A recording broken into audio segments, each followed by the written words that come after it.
Well, Mr. Euler, it seems like you have a lot of theory about buckling, but can you actually apply this to some sort of problem? Please, sir, you have to trust me. I can prove to you that I know how to solve buckling equations.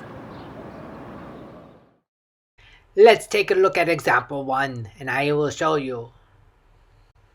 Okay, to begin example, we must need to identify the boundary conditions. So go ahead, pause the video right here, and you identify the boundary conditions for this problem. Okay, I hope you have identified the boundary conditions. It is fixed at the bottom and it is a pinned or a roller connection at the top. That means at y equals 0 or at the top, the deflection has to be equal to 0. So y of 0 equals 0. Next, we move on to the top. We keep looking at the top. The moment has to be 0. So EI y double prime has to equal 0 at x equals 0. So that tells us that the moment at the top equals 0. I'll go ahead and add the EI in here so I am faithful to the true derivation of this equation. Next, I will look at the bottom where I have the fixed end. At the fixed end, I know my deflection is also equal to 0. So y of L has to equal 0. Now, at a fixed end, I know that the beam deflection, the slope of the beam has to equal 0. That is y double prime equals 0 at L. So y double prime of L has to equal 0. That tells me that the slope at the bottom has to equal 0. Let me go ahead and write in these actual conditions to match my mathematical formulation. Alright, so I don't think I can keep up my fake Swiss/Russian accent for my man Leonard Euler for the whole for this whole video, so I'm going to switch back to my normal voice. But here you can see I'm sketching in the deflected shape, and now I want to go about the same process of using these boundary conditions to solve for the constants in my general solution. Alright, so I can repeat boundary conditions 1 and 2, and I get B and D has to equal 0, and this is basically just as we did before.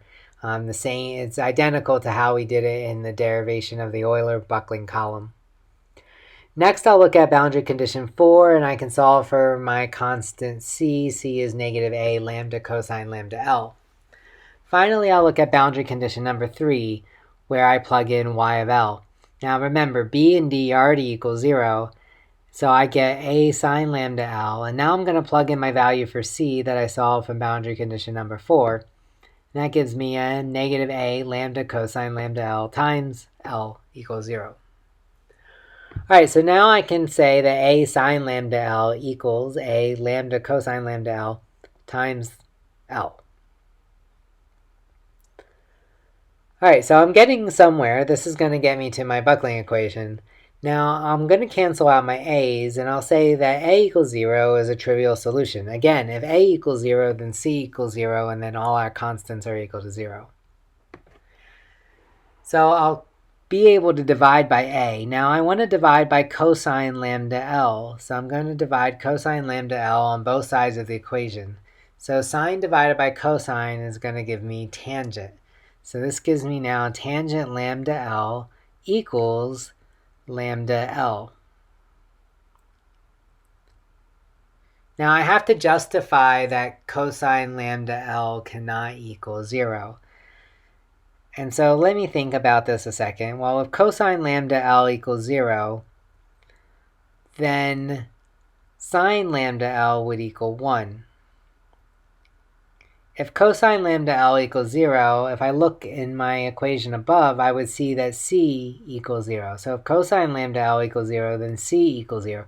If C equals 0, then when we solve this bottom part, then we would get A would also have to equal 0. Because sine lambda L would equal 1, it could not equal some other value. It would have to equal 1. If cosine lambda L equals 0, sine lambda L has to equal 1.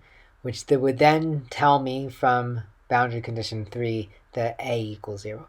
And then all my constants are 0, so that's trivial.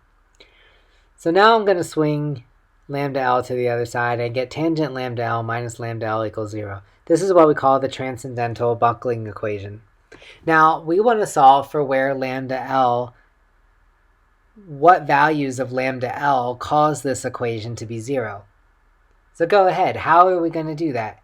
I posed this question to some of my seniors, and they struggled to give me an answer. So you guys, mechanics and materials, give it a shot. See if you know how to solve this equation for lambda L.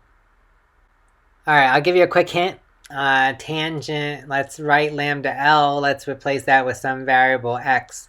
So now I want you to solve the equation tangent of x minus x equals 0. So how do we solve for this and get a value for x?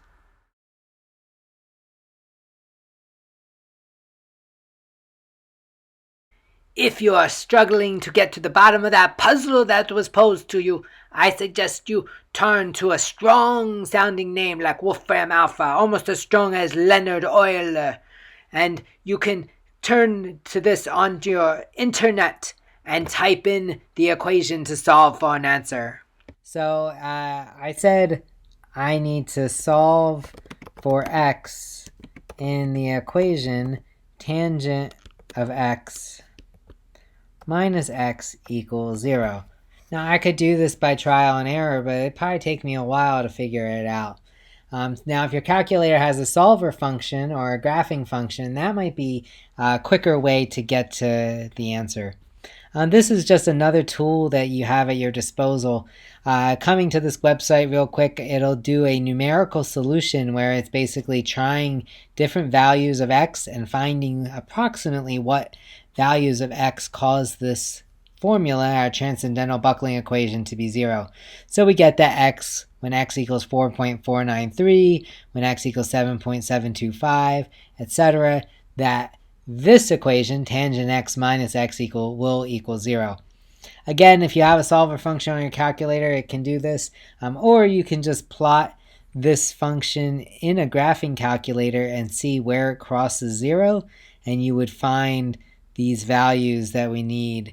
Now remember, x here represents lambda L, so let's jump back to our equation and see when lambda L equals 4.49, what does that mean? So using the numerical solution that we obtained from Wolfram Alpha, we found that tangent x minus x equals 0 when x, or lambda L, equals 0, when it equals 4.49,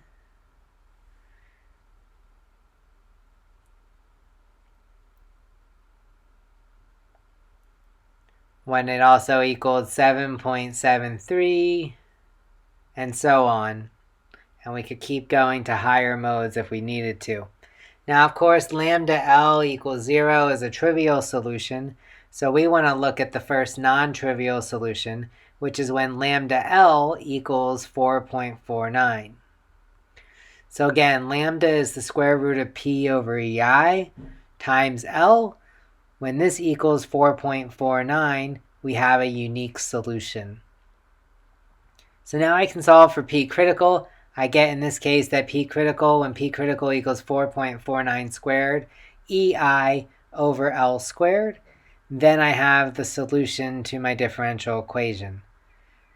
So we see this is very similar to the Euler buckling load that we previously calculated, except instead of pi squared, we solve 4.49 squared.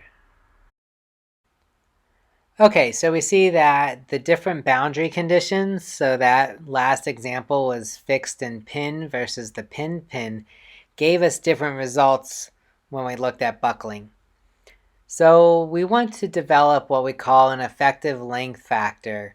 And basically what this does is it takes a given column with different boundary conditions and it tries to figure out the equivalent length of an Euler pin column that has the same capacity as this column with different boundary conditions. So let's again recap. From example 1, we found that P critical was 4.49 squared EI over L squared. And we want to make this similar to an Euler column that was pi squared EI over L squared. But now instead of using L, we're going to use what we call KL, where K is my effective length factor. So I'm basically modifying the length in my Euler column to set it equal to the result that I got from example 1. And I want to go through this and I want to solve for the K that makes these equal. Alright, so EI and L squared will cancel out and we can eventually solve for the K, and in this case, K is 0.7. So this means that the effective length factor for the case of a pin-fixed column, the effective length factor for a pin-fixed condition, K is equal to 0.7. So then what that allows us to do is to use the Euler formulation, pi squared EI over KL squared, where K is now just a factor that accounts for different boundary conditions. So we'll be able to apply this buckling formula to a wider array of possibilities of columns, and in each case, depending upon their boundary condition, choose the appropriate K. So I'll turn to some of my notes from the Steele manual, the AISC Steele manual, and we see that in the commentary to the appendix of section 7.1 that we have the following table, and this table shows different boundary conditions and then different solutions to the differential equation for K. Now I've boxed in other values and you can read it right off of there. It says recommended design value when the ideal conditions are approximated. So whenever we design, we're always approximating the conditions, the boundary conditions. So we always want to use this boxed value for K when we're doing calculations pertaining to engineering design. So if we were to apply this to example 1, we would see that in example 1 we had what was a pin-fixed boundary condition. So that is boundary condition B in this table. So we see that the theoretical value from the differential equation yields K equal to 0.7. However, if we were to use that column in design, we would want to use a value of K equal to 0.80. Alright, so I'm looking forward to maybe utilizing this for more applicable engineering problems and seeing how we can look at buckling, flexural buckling, as one of the limit states for failure in compression members. Alright, hope to catch you in the next video.